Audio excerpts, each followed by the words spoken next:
Haleluya. Terpujilah nama Tuhan untuk kebaikannya dan kasih setianya bagi kita sekalian. Sehingga sampai dengan hari ini kita mengalami kehidupan yang diberkati oleh Tuhan. Sampai hari ini kita diperkenankan melewati tahun 2023 dari bulan Januari sampai dengan sekarang bulan Desember. Hampir selesai tahun dan kita akan memasuki tahun yang baru.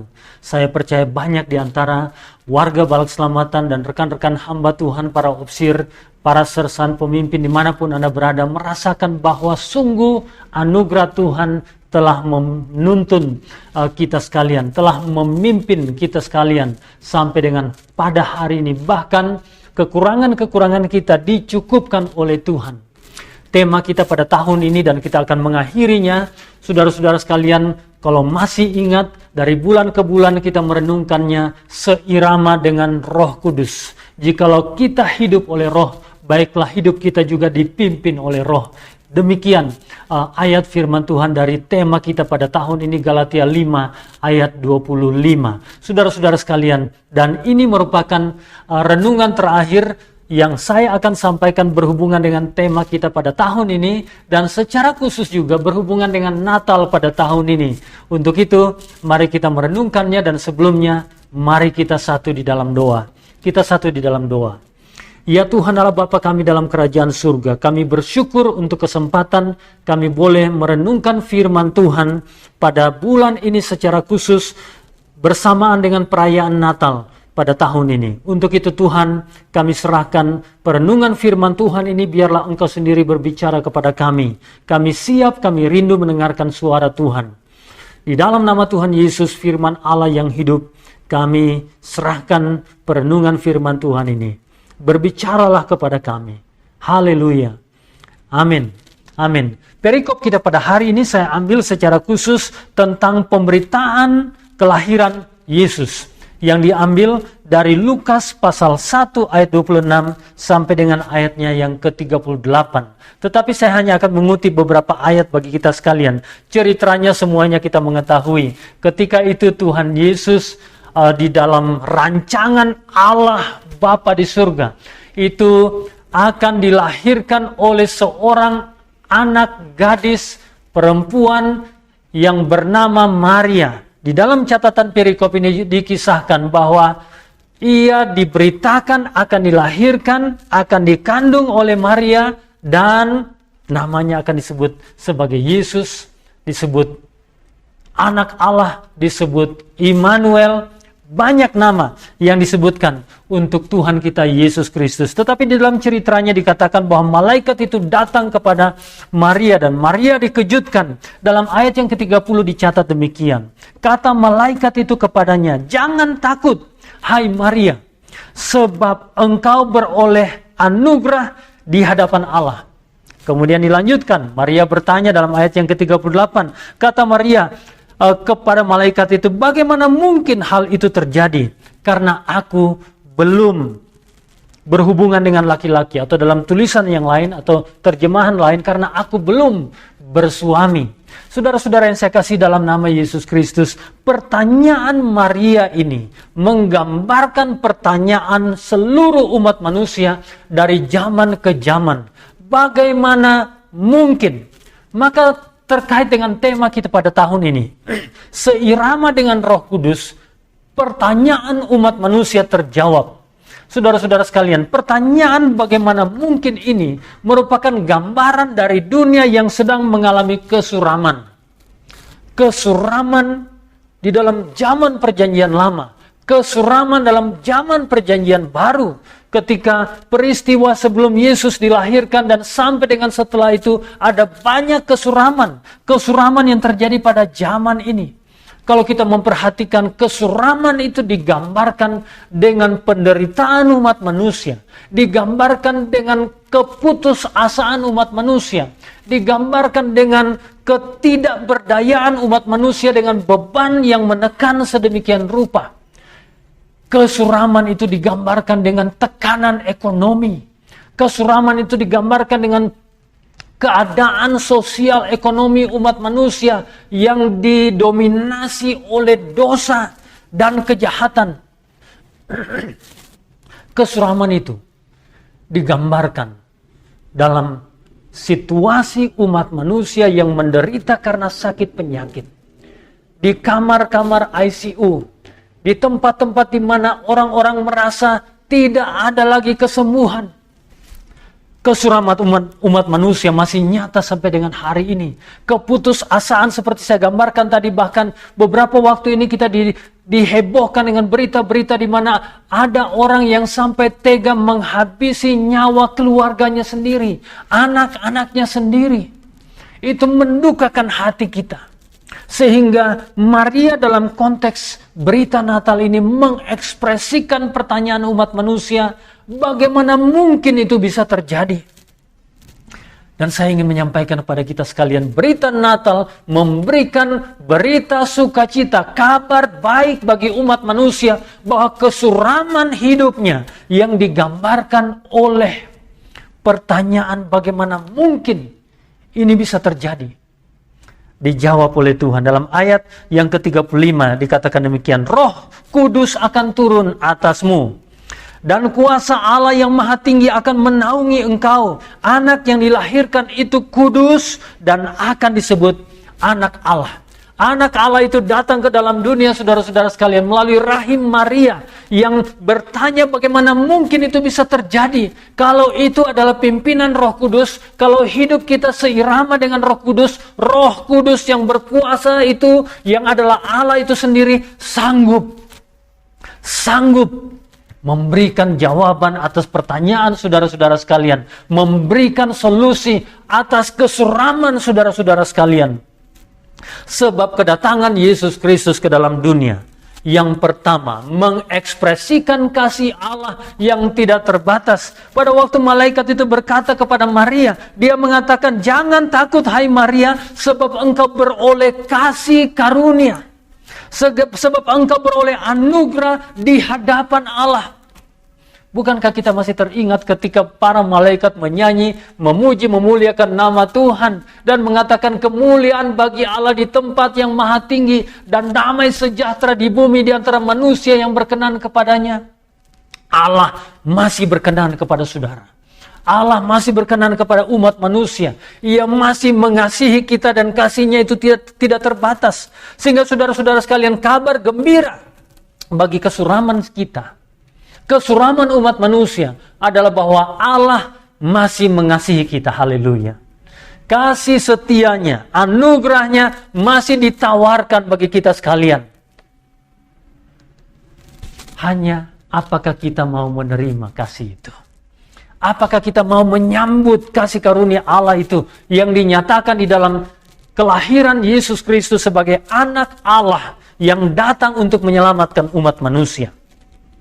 Itu kabar gembira yang pertama. Kabar gembira yang kedua, saudara-saudara sekalian, karena ia dilahirkan sebagai anak manusia juga, saudara-saudara sekalian, dia adalah Allah yang maha tinggi, meninggalkan tahtanya, tidak menganggap kesetaraannya dengan Allah sebagai hak yang harus dipertahankan menurut surat Rasul Paulus kepada jemaat di Filipi pada pasal yang kedua. Ia datang ke dalam dunia, mengambil rupa sebagai seorang hamba, sama seperti saudara dan saya. Maka berita gembira yang kedua, kabar baik yang kedua bagi kita sekalian, saudara-saudara sekalian, ia turut merasakan pengalaman-pengalaman kita. Ia turut merasakan akibat dosa umat manusia. Ia mengalami derita itu, ia mengalami penolakan itu, ia mengalami beban itu, dia turut merasakan rasa lapar saudara dan saya. Ia mengalami bagaimana dibenci oleh orang lain. Bahkan ia merasakan kematian yang penuh dengan derita di atas bukit Golgota. Sehingga saudara-saudara sekalian, apapun derita saudara, apapun pengalaman sulit saudara-saudara sekalian, Yesus pernah mengalami. Dan itu berarti dia turut merasakan apa yang saudara-saudara sekalian mengalaminya. Di dalam surat Ibrani pasal yang keempat dikatakan demikian. Ibrani 4 ayat yang ke-15 dan ayat yang ke-16. Dikatakan demikian, sebab imam besar yang kita punya bukanlah imam besar yang tidak dapat turut merasakan kelemahan-kelemahan kita. Sebaliknya sama seperti kita, ia telah dicobai dalam segala hal. Hanya saja ia tidak berbuat dosa. Saudara-saudara, ayat yang ke-16 saya lanjutkan. Sebab itu marilah kita dengan penuh keberanian menghampiri tahta anugerah, supaya kita menerima rahmat dan menemukan anugerah untuk mendapat pertolongan pada waktunya. Yesus turut merasakan apa yang saudara alami, dan namanya disebutkan orang penasihat ajaib, yaitu Wonderful Counselor, yaitu penasihat ajaib. Dia yang bisa turut merasakan, memiliki empati atas penderitaan saudara-saudara sekalian dan penderitaan saya. Itu kabar gembira yang kedua. Yang ketiga, saudara-saudara sekalian, ia lebih dari sanggup. Haleluya. Di dalam ayatnya yang ke-37 dikatakan oleh malaikat itu kepada Maria, sebab bagi Allah tidak ada yang mustahil. Haleluya. Ketika manusia berada di dalam kesuraman, semua yang dilihatnya adalah keterbatasan. Ketika manusia berada dalam kesuraman, semua yang diketahuinya adalah ketidakmungkinan. Saudara-saudara sekalian, tetapi ketika Allah Roh Kudus memimpin kita, menyertai kita, menguasai hidup kita, berjalan bersama dengan kita, Allah sendiri sedang berjalan bersama dengan kita. Malaikat itu berkata, sebab bagi Allah tidak ada yang mustahil. Saudara, kabar gembira yang ketiga ini dalam peristiwa Natal, ketika disampaikan kepada Maria, sungguh dibuktikan Allah bahwa Maria mengandung tanpa harus melewati hubungan suami istri, mengandung dari Roh Kudus, melahirkan putra Allah, anak Allah yang menjadi juru selamat bagi umat manusia. Dan untuk itu saudara-saudara sekalian, jangan terlena dengan kesuraman hidup saudara. Pada masa raya Natal ini jangan biarkan ketidakmungkinan menguasai hidup saudara. Dalam peristiwa Natal ini ada kabar gembira bagi saudara-saudara sekalian. Dan jangan biarkan apa-apa yang dikatakan oleh dunia ini menguasai pikiran saudara dan hati saudara. Tetapi klaim janji Tuhan. Yakini apa yang dikatakan oleh Tuhan itu, bahwa bagi Allah tidak ada yang mustahil. Untuk itu saudara-saudara sekalian, pada hari ini saya ingin bertanya bagi kita sekalian. Adakah di antara kita yang sedang diperhadapkan dengan kesuraman? Diperhadapkan dengan kegelapan? Saudara bertanya-tanya, bagaimana mungkin hari ini Allah mengasihi saudara-saudara sekalian. Hari ini Allah turut merasakan apa yang saudara rasakan. Dan hari ini Allah mendeklarasikan, bagi Dia tidak ada yang mustahil. Dan saya bersyukur Maria meneladankan bagi kita sekalian cara merasakan, mengalami kasih karunia Allah, mengalami pimpinan dan kuasa Allah Roh Kudus yang melingkupi dia, dan merasakan, menyaksikan sendiri bahwa bagi Allah sungguh tidak ada yang mustahil. Dia meneladani kita, caranya bagaimana? Ayat yang ke-38, kata Maria, haleluya, kata Maria, aku ini hamba Tuhan, jadilah padaku menurut perkataanmu itu. Dan itu mestinya menjadi sikap hati dan sikap iman setiap orang percaya. Kalau kita sungguh-sungguh ingin mengalami kuasa Allah yang tidak terbatas itu, keluar dari kesuraman hidup kita, kita perlu dengan rendah hati datang kepada Tuhan dan mengatakan, Tuhan, ini aku apa adanya. Aku ini anakmu. Aku ini terbatas. Aku tidak punya kemampuan apa-apa. Jadilah padaku. Jadilah padaku. Menurut perkataan firman-Mu itu. Itu merupakan sebuah ekspresi iman yang mungkin kecil, iman saudara. Iman saya mungkin terbatas. Biarlah iman itu saudara-saudara sekalian, dengan segala keterbatasan kita, lebih besar dari kesuraman kita, lebih besar dari keterbatasan kita. Biarlah iman itu kita ekspresikan dengan tulus, mengatakan, Tuhan, hanya segini keadaan saya, hanya segini iman saya, hanya segini kemampuan saya. Tapi jadilah Tuhan. Saya mau percaya, jadilah Tuhan. Seturut dengan perkataan itu. Maka saudara-saudara sekalian, seperti para gembala, saudara akan menyaksikan Yesus yang lahir itu melahirkan, menghadirkan sukacita di dalam kehidupan saudara-saudara sekalian.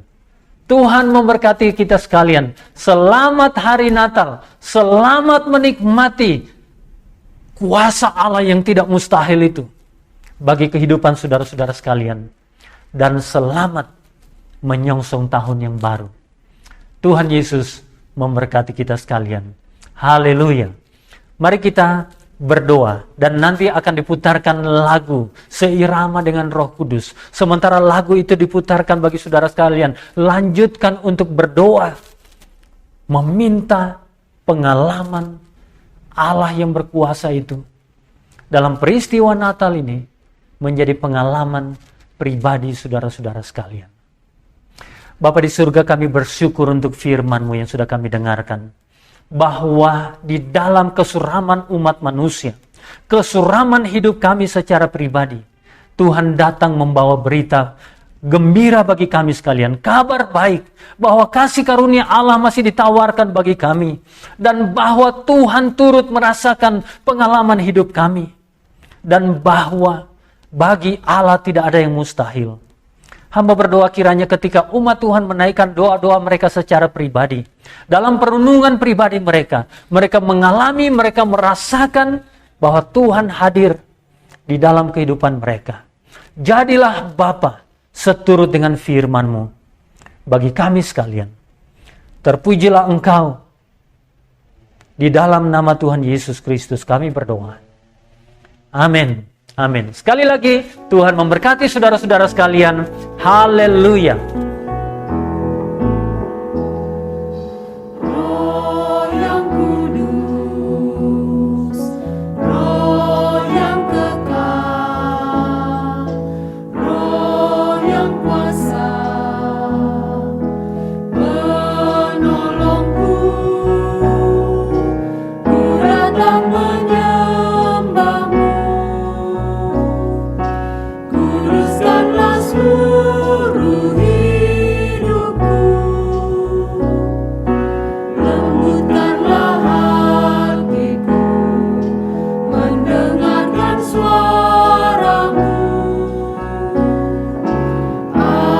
Arahkanlah langkahku sejalan dengan rancangan-Mu.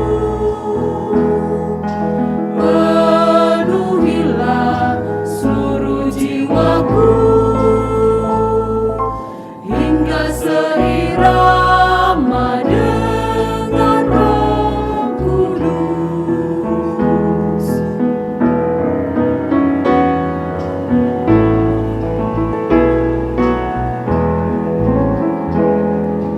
Roh yang kudus, Roh yang kekal, Roh yang kuasa, penolongku, ku datang menyembah-Mu.